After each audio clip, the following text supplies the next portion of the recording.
Right, మనం విజువల్స్లో చూస్తున్నాం చాలా క్లియర్గా. ఇటు ఇరాన్లో కూడా ఇలాంటి పరిస్థితులు నెలకొని ఉన్నాయి. ఇటు తెహ్రాన్, కరాస్, ఇస్ఫహాన్, షిరాజ్, అలాగే అబ్దనాన్ ఇలాంటి ప్లేసెస్లో కూడా ప్రస్తుతానికి ప్రజలు ఇళ్లలోంచి బయటికి వచ్చి సెలబ్రేట్ చేసుకుంటున్నారు. ఇటు మ్యూజిక్తో పాటు పాటలతో పాటు ఎంజాయ్ చేస్తున్నారు. సో మొత్తం మీద ఇటు కొన్ని స్లోగన్స్ని కూడా ఇచ్చే ప్రయత్నం చేస్తున్నారు. ఆ స్లోగన్స్కి సంబంధించి ఆ స్లోగన్స్ని కూడా చెప్పే ప్రయత్నం చేస్తా. ఇటు death to the Islamic republic. So మొత్తానికైతే ఇస్లామిక్ రిపబ్లిక్, ఇస్లామిక్ మతపరంగా ఏదైతే పాలన చేశారో దానికి చావు, అంటే దాన్ని ఎంతగా వ్యతిరేకిస్తున్నారు, ఎంతగా ద్వేషిస్తున్నారు అనేది అర్థమవుతుంది. డెత్ టు ఇస్లామిక్ రిపబ్లిక్, అలాగే death to Khamenei and long live the Shah అంటున్నారు. సో మొత్తం మీద మరొకసారి రాజుల పాలిపాలన, అంటే ఇటు షాకి సంబంధించిన క్రౌన్ ప్రిన్స్ రెజ్వా పెహ్లావీని స్వాగతిస్తున్నారా? మరోపక్కన మహిళలు భారీ ఎత్తున ఇటు వీధులోకి చేరుకున్నారు.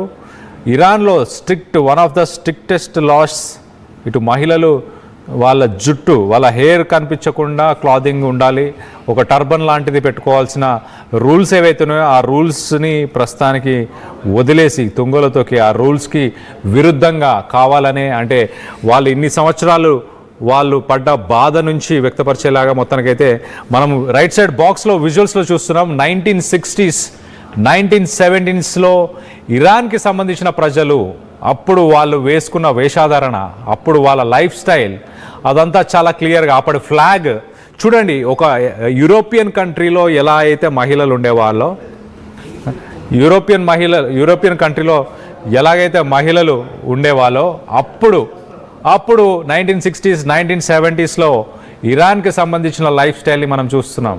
సూట్స్లో ఉన్నారు మెన్, అలాగే అప్పటి ఫ్లాగ్, ఆ ఉమెన్ని చూడొచ్చు ఎంత మోడర్న్గా వాళ్ళ డ్రెస్సింగ్ ఉందో చూడండి. వాళ్ళు వెళ్ళిన పిక్నిక్ స్పాట్స్ కానీ, వాళ్ళు వెస్టర్న్ కల్చర్ని, వెస్టర్న్ కాస్ట్యూమ్స్ని, వెస్టర్న్ బట్టలను వేసుకొని మొత్తానికైతే అప్పుడు 60s to 70sలో, అంటే ఈ ఇస్లామిక్ రెవల్యూషన్, ఈ ఖమేనీ రాకముందు ఇలాంటి లైఫ్ స్టైల్ని లీడ్ చేశారు. ఒక్కసారిగా ఆ లైఫ్ స్టైల్ నుంచి మతపరమైన ప్రభుత్వం రావడంతో ఉక్కిరి బిక్కిరి అయిపోయారు. మరి ముఖ్యంగా మహిళలకి చాలా స్ట్రిక్ట్ లాస్, హార్డెస్ట్ లాస్ అని చెప్పొచ్చు. వాళ్ళ హెయిర్ కనిపించకుండా క్లాతింగ్ చేసుకోవాలి, ప్రతిసారి వాళ్ళ హెయిర్ని కవర్ చేసుకోవాలి, అలాగే బుర్కా ధరించాలి, పబ్లిక్గా వాళ్ళు బయటకు వచ్చినప్పుడు బుర్కా ధరించాలి. అలాంటి ఒక సిచ్యువేషన్ అయితే మొత్తానికైతే అక్కడ ప్రజలు ఫేస్ చేశారు. దాదాపు 50 సంవత్సరాల పాటు ఆ మహిళలు ప్రస్తుతానికి ఆ తలపైన కట్టుకున్న ఆ పాగాలను తీసి పక్కన పడేశారు. వీధుల్లోకి ప్రజలు చేరుకున్నారు. కారు హారన్స్తోని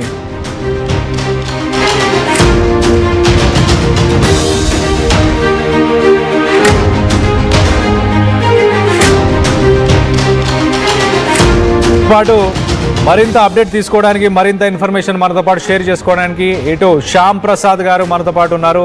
ఇటు ఎక్స్ వింగ్ కమాండర్గా పనిచేశారు. ఒకసారి దీనికి సంబంధించి లేటెస్ట్ అప్డేట్ తీసుకునే ప్రయత్నం చేద్దాం. శ్యామ్ ప్రసాద్ గారు చెప్పండి, మీకేమనిపిస్తుంది? కావాలనే, అంటే ప్రిసిషన్ మిసైల్స్ని యూజ్ చేసి ఖమేనీ అక్కడ ఉన్నాడు అని ఒక 2-3 నెలల నుంచి ట్రాక్ చేసి ఇమీడియట్గా అటాక్స్ చేశారా? శ్యామ్ ప్రసాద్ గారు వినిపిస్తుందా అండి? నమస్కారం సార్. నమస్కారం అండి, చెప్పండి. ఇటు ఇరాన్, ఇటు ఖమేనీ అక్కడ ఉన్నాడని ఒక 2-3 నెలల ముందు నుంచే వీళ్ళు ట్రాక్ చేశారు. అమెరికా కానీ ఇజ్రాయెల్ కానీ ట్రాక్ చేసి ఇమీడియట్గా, అంటే ఫస్ట్ స్ట్రైక్స్ ఇటు ఖమేనీని చంపేయడానికి, ఖమేనీని కిల్ చేయడానికే స్ట్రైక్స్ చేసి ఖమేనీని కిల్ చేశారా? ఇది చాలా ప్లాన్ గా జరిగిన ఆపరేషన్ సార్.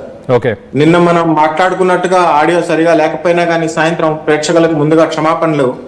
ఇది ఇరాన్ మీద వీళ్ళ మొత్తం టాప్ లీడర్షిప్ ని అంతమొందించాలి, లీడర్ లెస్ గా దేశాన్ని తయారు చేయడం వల్ల దేశం మీద తన అనుకున్న పని చేయడం ఈజీ అవుతుందని వీళ్ళు చాలా ముందుగా ప్లాన్ చేసిన వ్యవహారం. దీనికి యూరోపియన్ యూనియన్ కానీ, యూకే కానీ, యునైటెడ్ నేషన్స్ కానీ ఎవరు కూడా దీనికి సపోర్ట్ ఇవ్వలేదు. మీరు కానీ చూస్తే దీనికి ఆపరేషన్ కిల్ ఖమేనీకి మనకి ప్రీవియస్ గా కూడా ఎగ్జాంపుల్స్ ఉన్నాయి. ప్రతి దేశంలో కూడా వీళ్ళు వెళ్ళినప్పుడు కూడా ఆపరేషన్ డెజర్ట్ స్ట్రోమ్ కానీ మీరు ఏదైనా ఎగ్జాంపుల్స్ తీసుకోండి, ఇజ్రాయెల్ సహాయంతో వీళ్ళు తయారు చేసిన వాళ్ళ లీడర్స్ ని అంతమొందించాలి, హెడ్లెస్ గా రడర్లెస్ గా స్టేట్ ని చేస్తే వీళ్ళు అనుకున్న పని చేయవచ్చు అన్న ప్లాన్ లో భాగంగా వీళ్ళు చాలా చక్కగా అద్భుతంగా దాన్ని ఆపరేషన్ కిల్ ఖమేనీని నిర్వహించారు. రైట్. అంటే గతంలో వెనిజువెలా కూడా ఇదే స్ట్రాటజీ. వెనిజువెలా కూడా ప్రెసిడెంట్ని, అంటే టాప్ లెవెల్లో ఉన్న ప్రెసిడెంట్ని ఇమీడియట్గా ఇంటికి వెళ్ళి మరి తనని అరెస్ట్ చేయడం జరిగింది. ఒక్కసారిగా అక్కడ ఉన్న గవర్నమెంట్ ఇమీడియట్గా కొలాప్స్ అయింది. సేమ్ స్ట్రాటజీ ఇక్కడ కూడా అనుకోవచ్చా? ఇక్కడ కూడా ఖమేనీతో పాటు కొంతమంది సీనియర్ మినిస్టర్స్ కావచ్చు, లేకపోతే డిఫెన్స్కి సంబంధించిన మినిస్ట్రీ కానీ, లేకపోతే ఇంటెలిజెన్స్ మినిస్ట్రీ, వీళ్ళని కూడా అలానే టార్గెట్ చేసి సేమ్ అదే సిచ్యువేషన్ అలానే కొలాప్స్ చేసే ప్రయత్నం చేశారు అనుకోవచ్చా? తప్పకుండా సార్. ఇది అగ్రరాజ్యాలు ఒకప్పుడు ఉన్న విస్తరణవాదాన్ని ఒక్కో రకంగా ఒక్కో సెంచరీలో ఒక్కో డెకేడ్ లో ఒక్కో రకంగా అమలు పరుచున్నారు. మీరు శ్రీలంక గుర్తు తెచ్చుకోండి, బంగ్లాదేశ్ ని గుర్తు తెచ్చుకోండి, నేపాల్ ని గుర్తు తెచ్చుకోండి, వెనిజువెలా, ఇరాన్, అంతకుముందు ఇరాక్, సదాం హుసేన్. అంటే మేము అనుకున్న పనిని మా సెక్యూరిటీ ఎన్వైరన్మెంట్ ని మా సావరెంటీకి నచ్చే విధంగా, అంటే ఇప్పుడు నేను అంటుంటాను కదా, meta make America great again. So mega అనుకుంటూ వీళ్ళు ఎవరు ఒప్పుకున్నా ఒప్పుకోకపోయినా ఇజ్రాయెల్ అమెరికా కలిసి చేసిన ఆపరేషన్ ఇది. దీంట్లో మొత్తం ఇరాన్ లీడర్షిప్ అంతా లేదు, ఇప్పుడు రడర్లెస్ గా అయిపోయింది.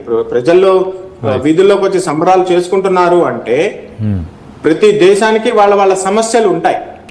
దానిలో వేరే దేశం తలదూర్చుకొని ఇలా మొత్తం టాప్ లీడర్షిప్ అంతా చంపేయడం అనేది అంతర్జాతీయ చట్టాలకు వ్యతిరేకం కదా. ఎగ్జాక్ట్లీ శ్యామ్ ప్రసాద్ గారు, ఒక్కసారి మనం చూస్తే కనుక దీనే ఒక ఎగ్జాంపుల్ గా తీసుకొని చైనా తైవాన్ పైకి వెళ్ళి దాడి చేసే అవకాశం ఉంది, ఇటు రష్యా యుక్రెయిన్ మీద వెళ్ళి దాడి చేసే అవకాశం కూడా ఒక ఎగ్జాంపుల్ గా తీసుకోవచ్చు కదా. ఇప్పుడు ఇంటర్నేషనల్ లాస్ ని తుంగలో తొక్కి వైలేట్ చేస్తూ అమెరికా చేసిన ఈ పని ఇటు చైనా కూడా తైవాన్ మీద చేసే అవకాశం ఉందా? డెఫినెట్ గా ఉంది సార్, డెఫినెట్ గా. ఎందుకని వాళ్ళు పెద్ద దేశమే, పక్కన చిన్న దేశమే. ఇప్పుడు నాకు మీ ఛానల్ నచ్చకపోతే